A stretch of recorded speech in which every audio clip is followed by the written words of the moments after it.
And then Sophia, liar Cacciamilio, says, no, because my husband had very airy hands. Howard, what are you hiding? How do you believe that proves it was accidental? There is absolutely zero freaking chance that Nikki's a vampire. Please get that idea out of my mind. I'm sorry, who in the world refers to gay people as a G? You know who people refer to as a G? Gangsters! There's something huge that I hope, I theorize will connect to a plot hole from season. Hello you guys, welcome back to reviewing this show. I've been so excited about this show for so long. I did all the recaps of the seasons. I've been drowning in Only Murders in the Building for like a month or more. Oh, I can't wait. And if you've seen my post on my community tab on YouTube, you've seen that I created a huge ass murder board on Milanote. The fact that I'm delusional enough that after this video, I will for sure email Milanote to try to get a sponsorship from using it to do like my murder board stuff on it. I will not get it, but I will try. Can you imagine if my first sponsorship on a channel is Milanote? I would cry my eyes out. But anyway, I will probably be taking screenshots of my murder board, my digital murder board, because you guys are gonna have just a field day reading my silly notes. But anyway, hello, my name is Joe. Welcome back to the channel of Delusional Theories. Finally, guys, I'm gonna be having so many delusional, and I was writing this yesterday, and even after I posted, like I kept writing a little bit more. I wrote like a little cute section detailing everything that I think happened, and the theories are abounding. Like my brain is like firing delusion. My brain is firing delusion, and I want you guys to hop on delusional train because it's gonna be choo-choo this whole season. It's gonna be cuckoo and choo-choo. That was a joke that only I will laugh about. So this is the order of business. I will be discussing each individual episode, and within each individual episode, I will be doing a breakdown of the episode, then exploring, analyzing the clues we got in that episode, exploring, analyzing new characters / suspects, and then after the 3 episodes, I will do a complete overview of what I think happened that night and how everyone is involved somehow in this. And throughout the whole thing, I'll be exploring theories and predictions and things like that. And then at the end, we will analyze a bit closely, if I hadn't done already, I don't know how this is gonna go, a bit closely the current suspects, which there are many, and one that has to be there. I understand, okay? I understand that it is delusional to think that after all this time, after 5 seasons, this person is going to be the murderer, but I need you to consider the fact of how much attention they are getting, like how much screen time they are getting on this show. Even on the flashback episode was so cute. Oh my god. Anyway, we'll get there. How much attention they are getting, and the fact that the actor off screen is playing a big role in a way, and I will talk about it when we get there, but if it turns out to be him, this time, if it turns out to be him, I will be so happy. I will be the happiest little kid on this platform. But anyway, starting with episode 1, Nail in a Coffin. Literally.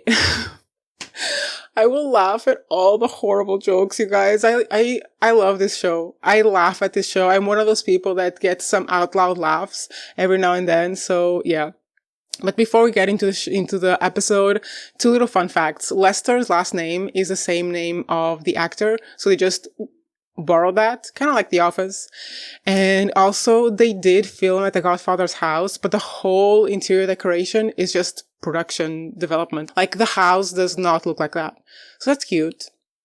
The 2 big takeaways of this episode is Sophia knows Nikki's dead. And we will talk about it. How I know she knows. Like, the mistake that she made on that conversation with the trio was insane. I can't believe it. Has to be on purpose. She knows. It has to be on purpose. And 2, the Velvet Room and all the shenanigans about the Velvet Room. So this is what we're going to be focusing about. Why am I doing this? Anyway, the Easter egg in the intro credits was the Stanley Cup. We start with the trio discussing Lester's funeral and with Oliver eating the leftover shrimp that someone forgot. to put on the wedding stuff.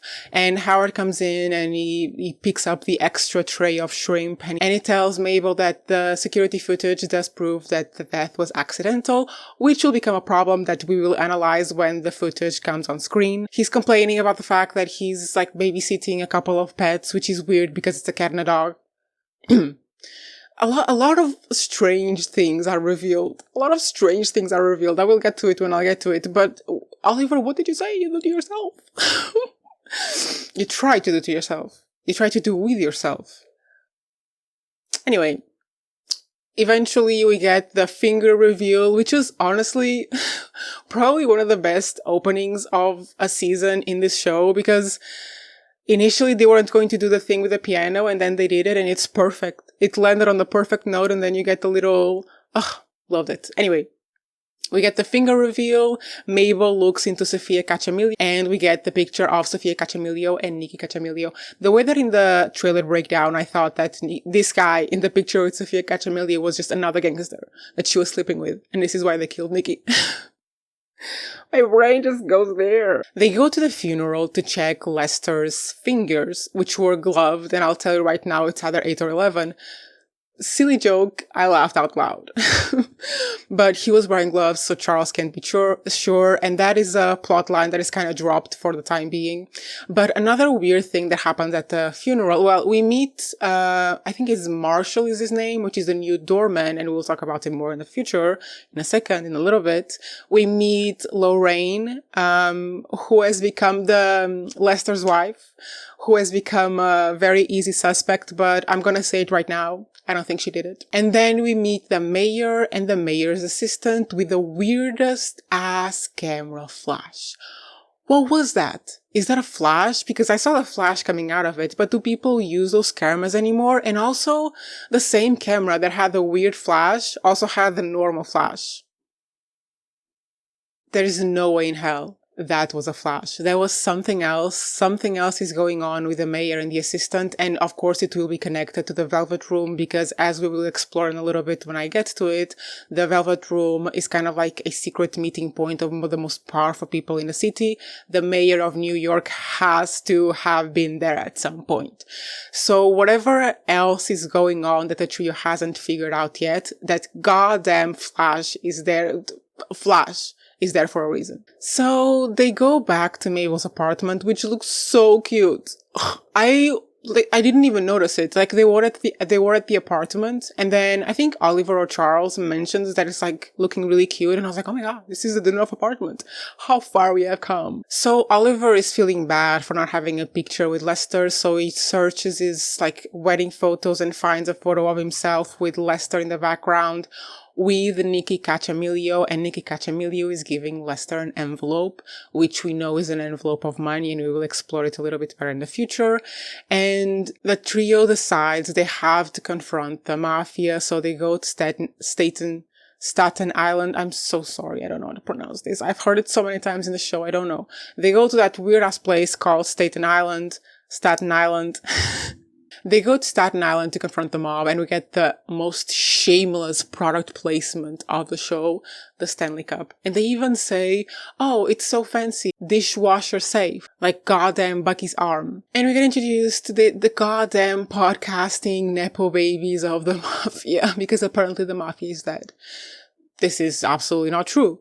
But well, we get introduced to the podcaster nepo babies, and to the most horrendous Italian accent from that one lady. Criminal. And enter Sophia, the disheveled version, saying they didn't even make 3D Doritos anymore. Was it Doritos? Yeah. And Sophia tells the trio that Nicky has a history of disappearing.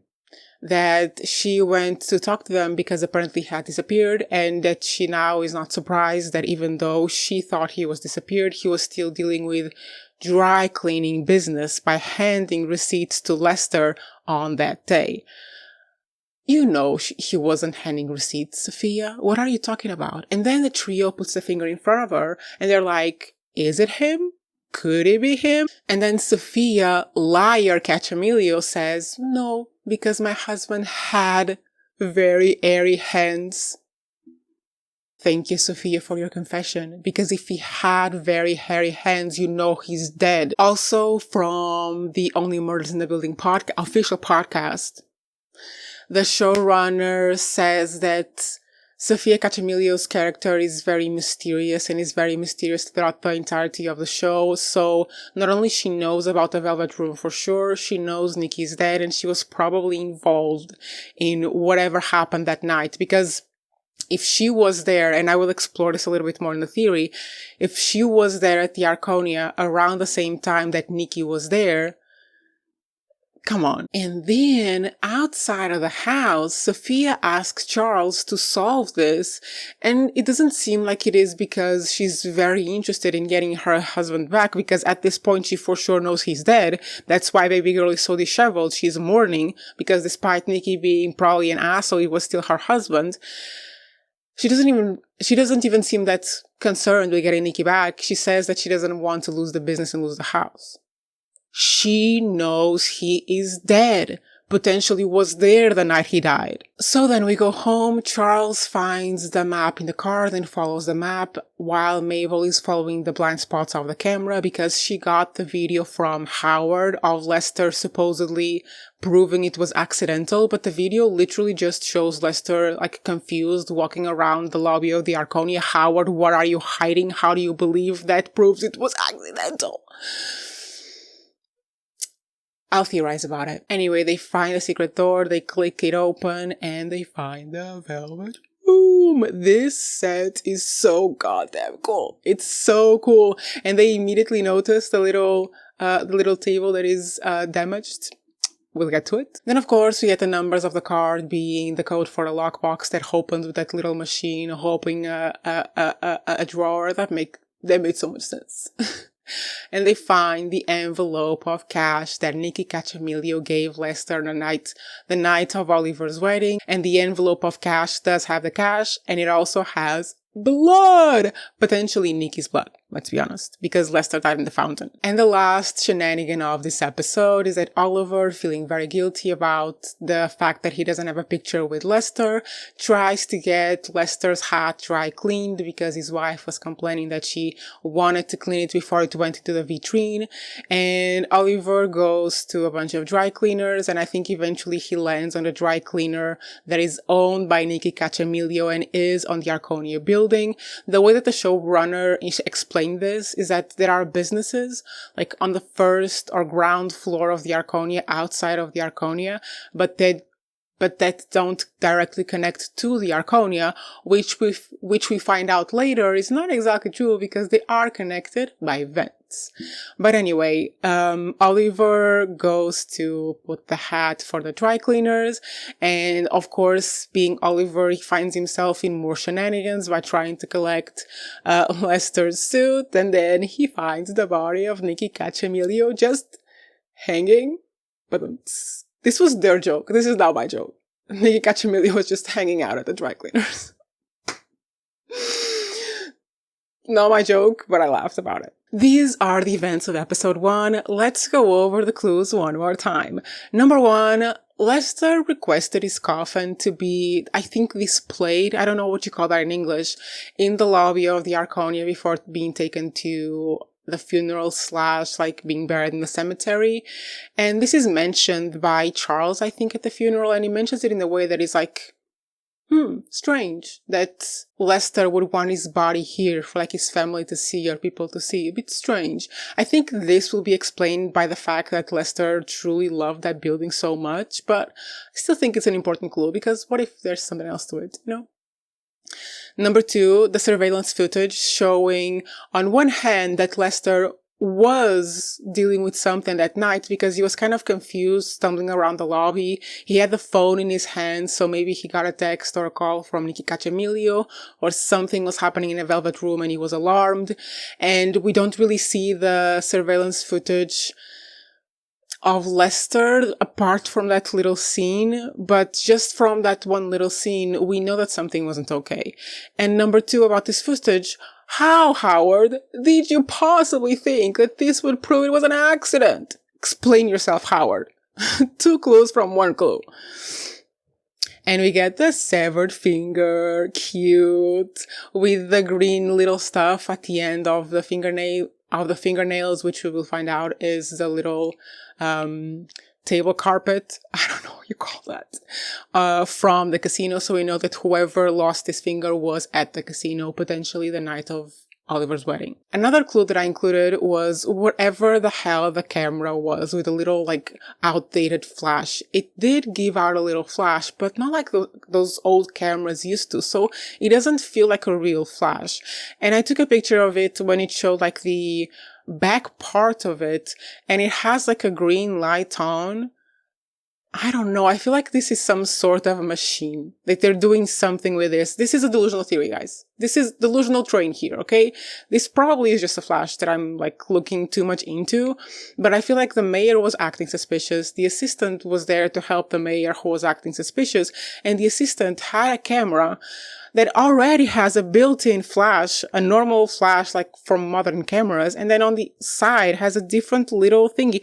Please, someone who understands technology and is hearing me talk about this and thinking she's completely delusional because I know what that is, please tell me what that is in the comments. Then the next clue is the card map, which just tells us that Nicky took the cards everywhere with him because that's the map that he had to access the little door to the side of the Arconia, which is weird that he had it because, I mean, he already knows where it is. Why would he need a map? Unless he uses the card to give to potential, partners, people that he wants to invite to the Arconia, to the Velvet Room. Because, I mean, he's not there when they're entering. Like, Lester is there, so they need to know kind of what it is to go there, I guess.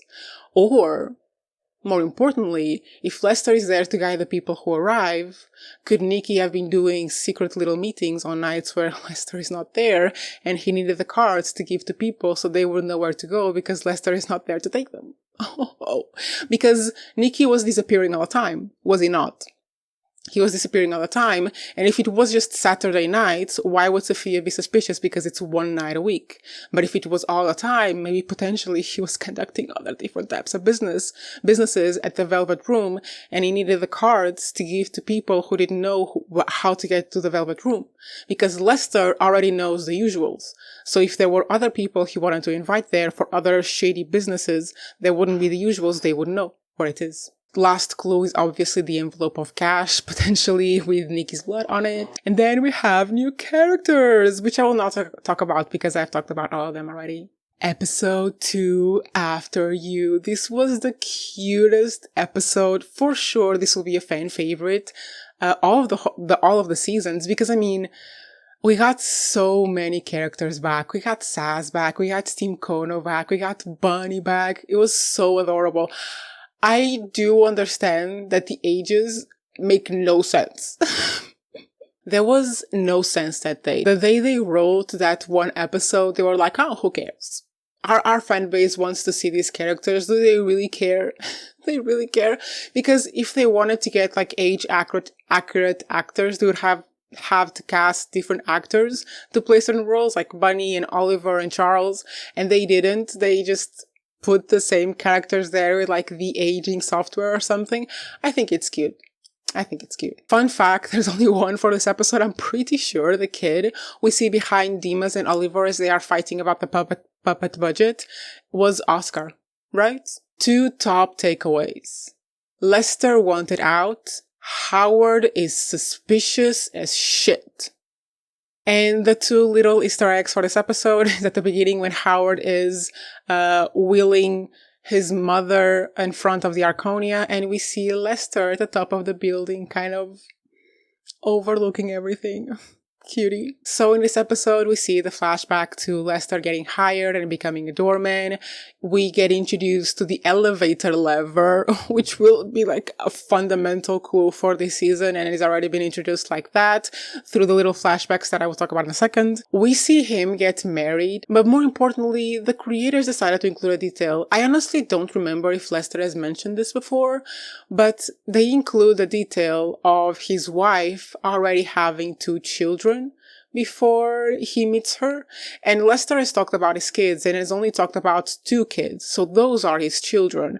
However, they have a different biological father. We see Lester get married. We meet Howard pre and post coming out with the craziest mother, and I mean, it made total sense. She was like Pam from Pretty Little Liars. Season 1, hate the gays. Season 2, oh my god, buy me flags. Please, girl, let's go to Pride. We learn how Mabel knew about that closet. We get to see Charles kind of attempting to get a film career and failing tremendously. And we get to see like several movies in which he failed, which is adorable, especially given that Lester wanted to be an actor and Charles was right there and he could have just brought him on to some show or something.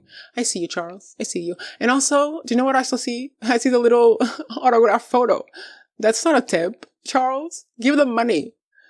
People who work a lot want money. And we get introduced to George's side business. No, not George O'Malley. George, the old doorman, who is the one that before Lester takes on is receiving the guests for Nicky Cacciamilio. Like, how old are you? Nicky Cacciamilio looks younger than Charles. And then in the flashbacks, he looks the same age as Charles. Whatever. So this is what the Velvet Room is. It's a casino that is a speakeasy and it's like knock, knock, knock password, but it's not really password, it's cards. I'm sure back then it wasn't electric cards because we see the little thing for the person to open and say password. So, I mean, things have evolved. But my question is, how did Nicky inherit it? Because when they explain it, they say that this started way back when and when they stopped using like horse carriages. Nicky... No, there is not a supernatural element to this show. No. No. No. To the people who have supernatural theories, don't even try it. I refuse to hear it. There's no way that Nicky is a vampire. There is absolutely zero freaking chance that Nicky is a vampire. Please get that idea out of my mind. We also get the little thing that is gonna be brought back for sure when Nicky Cacciamillo tells Lester, don't hit me with that thing, referring to the elevator lever. And then the thing that I need to mention, because after Howard's mom learns that he's gay, like Howard comes out or whatever, she's all, proud and whatever, has all those flags, and she walks into the, well, she doesn't walk into the building. She is wheeled into the building saying, my son is a G. I'm sorry, who in the world refers to gay people as a G? You know who people refer to as a G? Gangsters! We get introduced to we get introduced to the idea that Lester wanted out. And we also see, like, a body being wheeled out of the Arconia, which I assume is Howard's mom. But it is not considered a murder. And then we get the cute little joke that, 1 murder is understandable, but 4 murders! Maybe Lester needs help, and this is how Randall... Did I call him Randall before? I think I called him Marshall. Flashbacks. This is how Randall comes into the equation. We get to the present when Lester's death is ruled accidental, which honestly, the way that in this show, the NYPD is like treated basically as idiots, we can assume they missed something. And we get flashbacks at the very end. We get flashbacks to whatever happened to Lester the night of Oliver's wedding. And there is the possibility that it was accidental, but I need to remember that there was another person present there. So could it have been accidental if we haven't seen the whole picture? It kind of seems like it could have been, but the way that he fell, because he was picking something up from the fountain, and then we see him knocking his head on the fountain, like turned completely the other way around. Baby boy was pushed. The only real clue we get in this episode is the elevator lever that Lester keeps on his desk for emergencies. We see him using it on a perv once, and we know that he's carrying it when he's running outside of the Arconia, potentially running away from someone.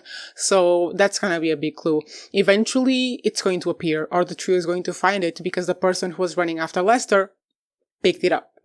and hid it somewhere, maybe in the dry cleaners. And we get 2 new suspects. The a pop star with mob connections that will be reintroduced in the present timeline in episode 3, and Lorraine's ex, the father of her children. You cannot tell me that that was accidental, that they show that the babies were not biologically Lester's children. Episode 3, Rigor Mortis, the episode where these lunatics do an autopsy on Nikki Cacciamilo's body. The way that the police is so incompetent that these idiots are going to put this on their podcast and not be arrested. Anyway, fun facts. The rooms that they are talking about, I think, actually existed. The cute little comment about podcasts that have video is like a nod to the show's podcast hosted by Howard's actor. And Selena Gomez almost broke in one scene. The scene where Oliver is on the elevator saying, "It's me. I stink. It's me. I'm the problem. It's me." She almost broke. It was pretty cute. Top takeaway from this episode, there is a much bigger thing happening behind all of this. There's something huge that I theorize will connect to a plot hole from season 1. And do you know what? This was a strange Easter egg. The Easter egg that we got for episode 3 was connected to episode 1, which was the little like lipstick on Charles's glasses to find the secret passageway. Not secret passageways, kill me. The way to the Velvet Room. Strange that the Easter egg from episode 1 is in episode 3. Strange. What are they trying to tell us? So in this episode, it's a very basic premise. They do the autopsy on the body. After they have all of the clues, which I will discuss in a second, they bring the body back and they all get distracted by different missions. Oliver sets to get the ledger because the little page that came out of Nikki's mouth came out of that ledger. And Mabel is confronted with which I will continue to call her and Charles is the one that takes the body in the end to the dry cleaner. And many, many cute little physical comedy shenanigans after. He does leave the body there, but he doesn't have enough time to leave before the police gets there. And dun, the police was sent there expecting Nikki Cacciamilo's body. They were expecting it to be hanging, chilling. But they find him there just laying on the floor and Charles hiding behind some of the clothes. And one of the police officers is like, strange, because he was supposed to be hanging. And the other's like, who cares? Let's just declare him. Main suspects are the rival family. What's it called? The Caputo family? Yes, Caputo crime family. But the main question is, who sent them? Who sent the police officers? Could it possibly maybe have been the same person who sent the mayor to go there? I mean, clearly the mayor is making campaign because there's election soon and is trying to be like a good person and show himself as a good person. But there's something else going on. So whoever is behind this goddamn scheme that sent the police officers probably is the same person or like connected to the person who was chasing after Lester, killed Nikki, maybe stuff behind the mayor. So it's a whole convoluted network of bullshit going on. But the cops were sent there by someone. Do y'all remember my recaps when I kept mentioning the fact that the person or people or whoever it is that stalled the investigation in the police all the way back in season 1 was never explained? Because it wasn't. Detective Williams had to send the phone to the trio, Team Kono's phone to the trio for them to analyze because someone was putting a block on it somehow. And then she had to personally send the tox report to be analyzed or whatever. So they never explained it. Detective Williams never explains who in the police was stopping the investigation at the Arconia. And I mean, the actors even make the connection in the previous season that someone in the Arconia doesn't want the investigation to happen in the Arconia, and those people were potentially the people who sent the notes to Oliver and to Jan's house. And even though Elga accused the Westies never confirmed this, so technically it wasn't them.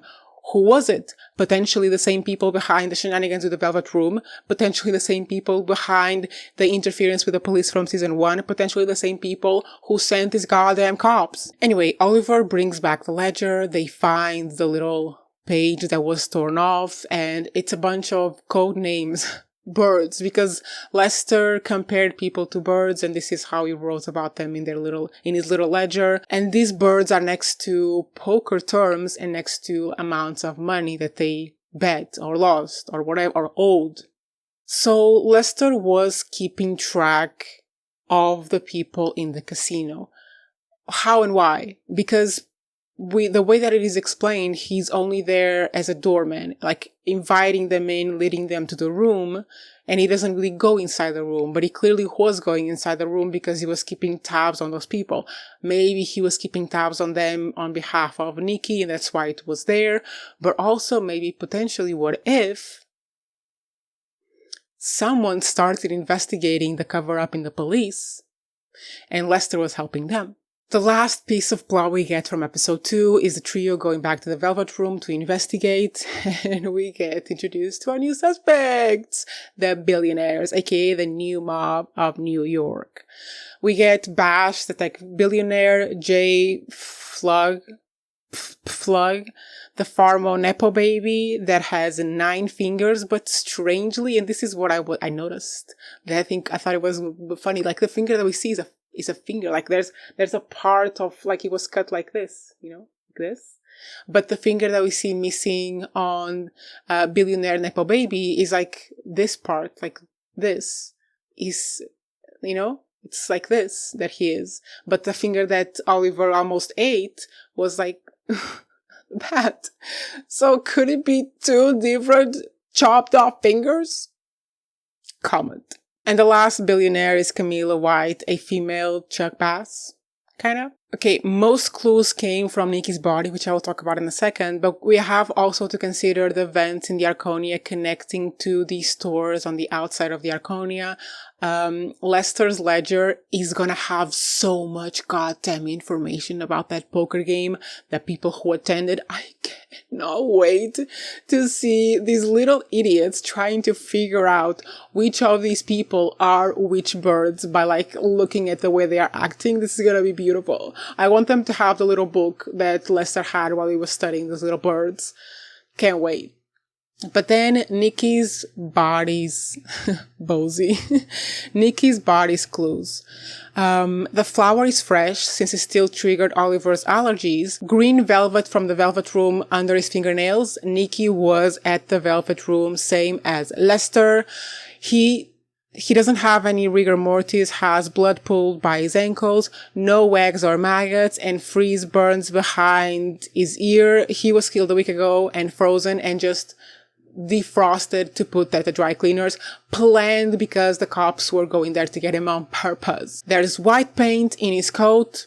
However the hell that got there, we will find out eventually. Rope marks around his wrists. He was held against his will, potentially at the Velvet Room, potentially with the involvement of Sofia Cacciamilio, potentially with the involvement of Lester, because he probably caught them after they have murdered him and he left, or maybe he murdered him with a lever and he left and someone came after them and pushed him in a fountain and took a lever. Rope marks.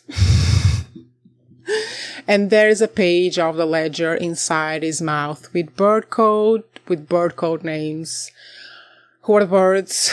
Are they the billionaires? Why would they put the ledger page inside his mouth? They weren't expecting for the trio to do the autopsy, so to retrieve the page. So potentially the page would go all the way to the police and be retrieved while like the specialists are doing the autopsy. So it would be in the police file. Is this a threat to whoever is controlling the scheme from the police? Because if Lester was doing was a CI for this case and was working with someone inside the police to, arrest the criminals inside the Arconia, I guess, because Lester wanted out. And if the people found out about this, wouldn't it make sense that they would arrange for Nikki's body to be found out with a ledger page with the birth code names of the people who go to the Velvet Room from the police so that they would know, oh, this is a threat. Shut up or I will talk. Or I will say who you are and the fact that you are here making deals with criminals, little police officers. Like, come on. The way that I will cut half of this video out. Anyway, we get the new victims. Lester and Nikki Cacciamillo, and who knows who else is going to be a victim in this crime web. In this web of crime. Before I look into the suspects, I'm going to summarize everything I think happened in that godforsaken night, and I will make some theories, inferences about how I think these things could be all connected with all of these shenanigans and characters. I'm going to read a little bit because I wrote all of this in bullet points. First of all, on the night of Oliver's wedding, Lester and Nikki were on the patio as he handed Lester a check with the usual payment. Not a check, money, cash.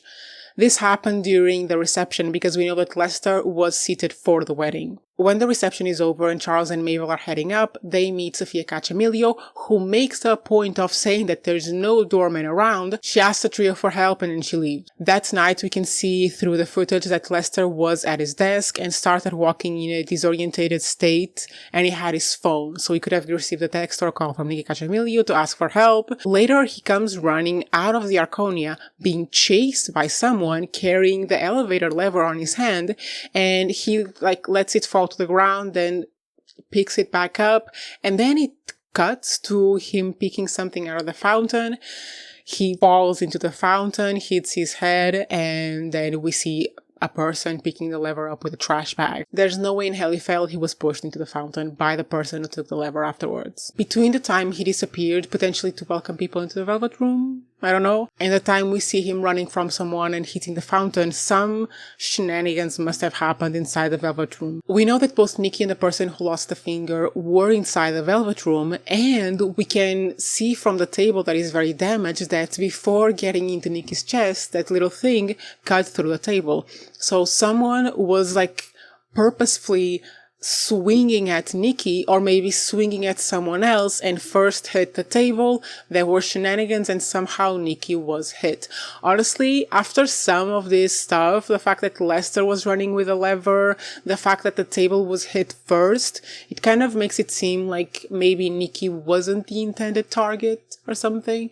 Because if they somehow found out that Lester was working with the police or something, and this is why he was keeping track of all these people and using code names of birds, I mean, the little thingy would have been for Lester. But if he managed to run away, and if they hit the table first and then couldn't hit Lester, they could have hit someone else, aka Nikki. We could also say that Lester took out Nikki to get out of the business, the mob business, and then ran away and accidentally fell in the fountain. But then, who picked up the lever, you know? And Lester wouldn't do that.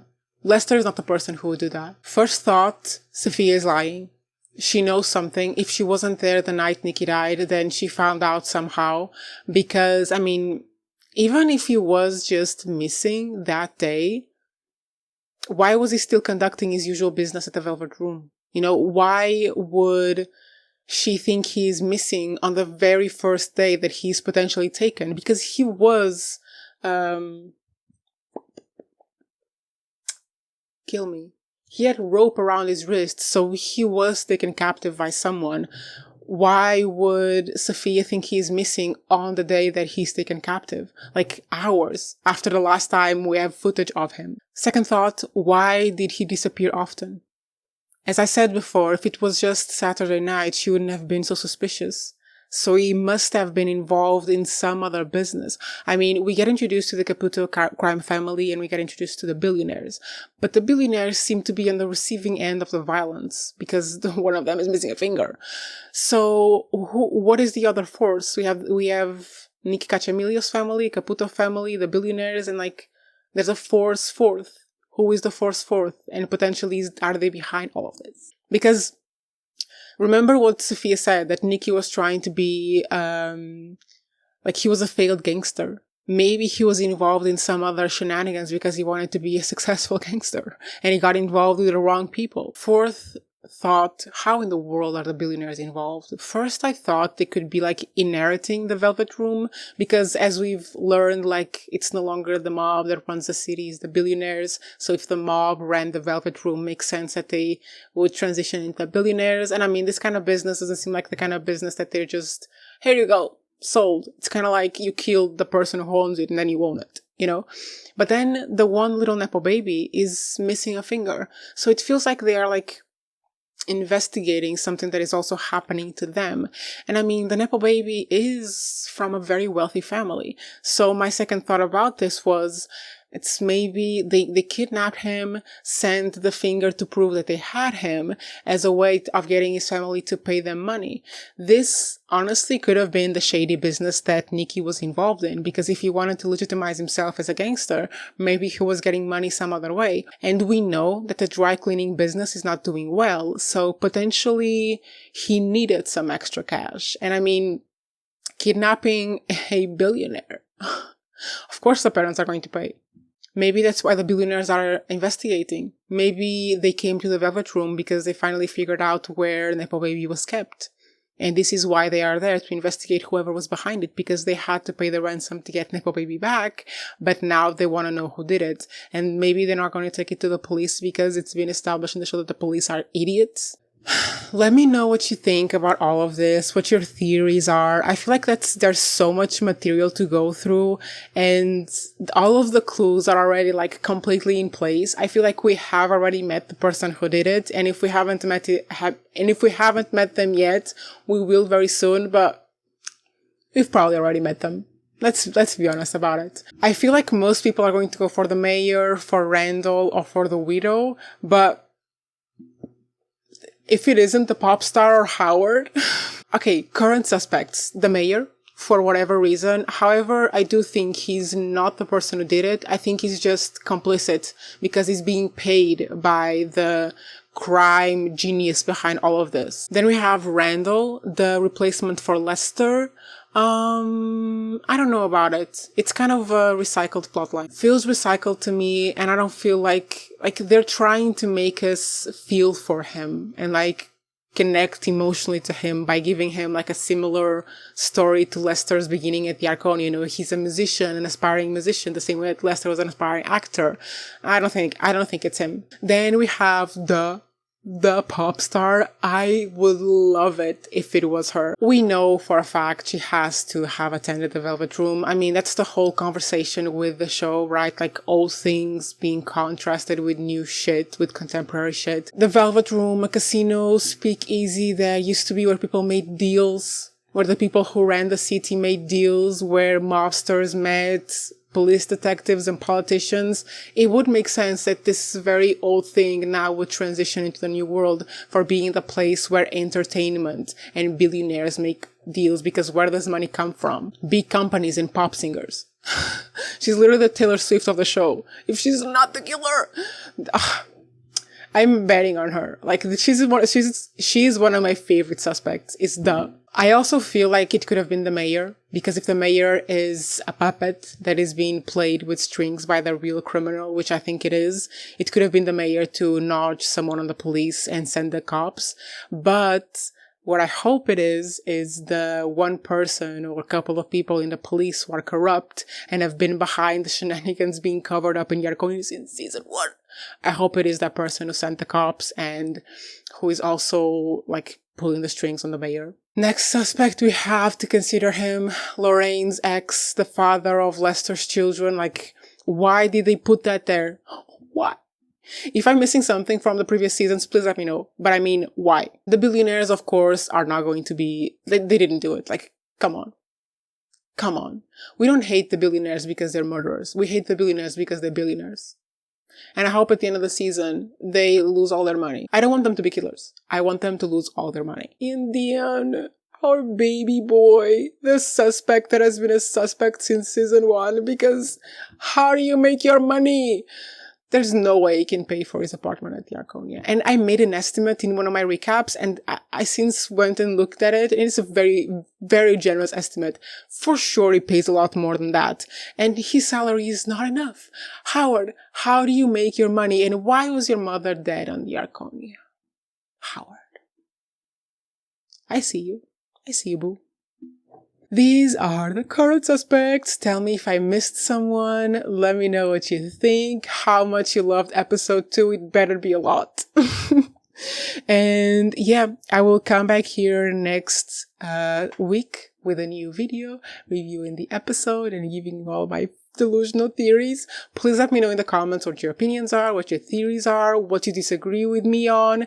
And of course, as in my previous reviews of the show, I will absolutely include comments in my reviews. I think I'm gonna include them like the same way that I that I go through my theories whenever it makes sense to talk about them.